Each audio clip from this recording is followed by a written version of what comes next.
بابا آدم سے آج تک جتنی بھی زبانیں ہیں سب کی سب عام آدمی کے یہاں پیدا اور جوان ہوئیں۔ کچھ کا قد کاٹ زیادہ نکل گیا، کچھ ٹھگنی رہ گئیں اور بہت سی زمانے کے ہاتھوں معدوم ہو گئیں۔ خود ساختہ محلاتی سرپرستوں نے بس اتنا کیا کہ پلی پلائی زبانوں میں سے کچھ کو اپنی ریاستی ضروریات اور محکوموں سے روزمرہ رابطے کی خاطر گود لے لیا۔ اللہ اللہ خیر صلاح۔ زبان کی چابی ماں کے پلو میں بندھی ہوئی ہے اور زبان کے مالک اس ماں کے بچے ہیں، اسی لیے نسل اور زبان ہمیشہ سے بہترین ہم سفر ہیں۔ تو پھر لوگ مادری زبان کے ہوتے دیگر زبانیں کیوں سیکھتے ہیں؟ دو ہی وجوہات سمجھ میں آتی ہیں، ضرورت یا پھر شوق۔ زیادہ تر لوگ ضرورت کے تحت سیکھتے ہیں، یعنی رابطے، تعلیم اور روزگار کے لیے۔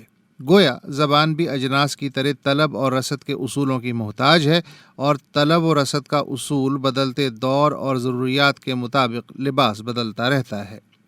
کبھی یونانی، کبھی لاطینی، کبھی عربی، کبھی فارسی و ترک، تو کبھی انگریزی، فرانسیسی و ہسپانوی و روسی اور آج کل چینی۔ مگر کئی سماجی اکائیاں نسلی و جغرافیائی اعتبار سے اتنی متنوع ہیں کہ باہمی رابطے، معاشی تعلق اور نظم و نسق کے لیے بہت سے خطوں میں ایک سے زائد زبانیں سیکھنے کی ضرورت پڑتی ہے۔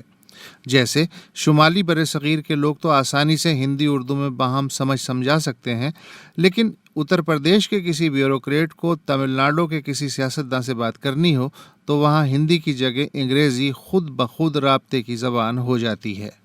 جیسے جیسے کسی طاقتور گروہ کا نظریاتی، سیاسی، ثقافتی اور جغرافیائی دائرہ دیگر لسانی گروہوں اور خطوں تک پھیلتا جاتا ہے تو دوسری زبانیں بھی شعوری طور پہ غالب گروہ کے ثقافتی اور لسانی اثرات قبول کرتی جاتی ہیں۔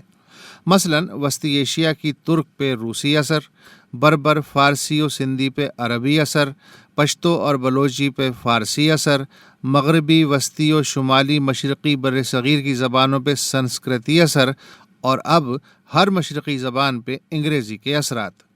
چنانچہ جب بنگالیوں کو ایک روز اچانک بزبان انگریزی بتایا گیا کہ آج سے سرکاری زبان اردو ہے تو ان کی سمجھ میں یہ بات نہیں آئی، کیونکہ ان کی زبان عربی و فارسی کی بجائے سنسکرت شاخ سے تعلق رکھتی تھی۔ اگر بنگالیوں کو بتایا جاتا کہ ان کے اور دیگر پاکستانیوں کے درمیان رابطے اور نامہ بری کی زبان انگریزی ہوگی تو شاید بات اتنی آگے نہ بڑھتی۔ بنگالیوں کے برعکس پنجابیوں کو اردو بطور قومی زبان اپنانے میں یوں دقت نہیں ہوئی، کیونکہ فاتحین کی لگاتار گزرگاہ ہونے کے سبب ترک، فارسی، عربی اور مقامی سنسکرتی لفظیات کے چبوترے پہ بنی صوفی خانقاہوں میں عوامی میل جول اور کثیر نسلی اختلاط سے جنم لینے والی زبان اردو یا ہندوستانی ایک عام پنجابی کے لیے اجنبی نہیں تھی۔ ویسے بھی پنجاب جغرافیائی لحاظ سے اردو معلیٰ کی دیوار یعنی دلی سے لگا بیٹھا تھا، اور سندھ کا سیاسی اور ثقافتی تعلق چونکہ 1000 برس سے عرب، ایران اور وسطی ایشیا کے فاتحین اور صوفیہ سے جڑا ہوا ہے، اور انگریزی دور میں انتظامی تعلق بمبئی سے رہا، لہٰذا اردو کی لشکری لفظیات سے ایک عام سندھی کے کان مسلسل آشنا رہے۔ جبکہ پچھلے 500 برس میں افغانوں نے شمالی و وسطی ہندوستان سے مشرق میں بنگال تک سینکڑوں بستیاں اور درجنوں چھوٹی بڑی ریاستیں اور تعلقے آباد کیے۔ کابل، پشاور اور ہزارہ کا کاروباری تعلق بھی دلی اور بمبئی سے لگ بھگ 200 برس پہ پھیلا ہوا ہے۔ اس لیے پاکستان نہ بھی بنتا تو بھی پنجابیوں، پشتونوں اور سندھیوں کی دیگر دیسیوں سے رابطے کی زبان اردو یا ہندوستانی ہی ہوتی۔ لیکن فطری انداز میں پنپنے والے بین اللسانی درخت میں جب تقسیم کے بعد لسانی احساس برتری کے سرکاری چاقو سے اردو کی قلم لگانے کی کوشش کی گئی تو پھر رابطے کی فطری زبان کے مکالمے میں ضد اور جوابی ہٹ دھرمی کا زہر گھل گیا۔ رہا سہا کام اردو کو مسلم ثقافت اور حب الوطنی سے غیر ضروری طور پہ نتھی کرنے کی ذہنیت نے اتار ڈالا۔ یہ راز عام آدمی سے زیادہ کور چشم ریاستوں کو جاننے کی ضرورت ہے کہ زبانیں خودرو ہوتی ہیں، ان کی فارمنگ نہیں ہو سکتی۔ جس کو جس زبان کی ضرورت درپیش ہوگی وہ بغیر کسی کے کہے اسے رابطے کی زبان بنا لے گا۔ جیسے چینی خود بخود انگریزی سیکھ رہے ہیں اور مغربی باشندے چینی سیکھنے میں دلچسپی لے رہے ہیں۔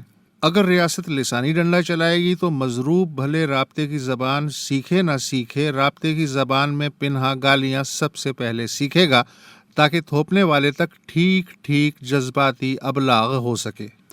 ایک کہاوت ہے کہ پشتون کو آپ پیار سے دوزخ میں دھکیل سکتے ہیں مگر زبردستی جنت میں بھی نہیں بھیج سکتے۔ یہی کہاوت زبان پہ بھی صادق ہے، بھلے نفاذ اردو ہی کیوں نہ ہو۔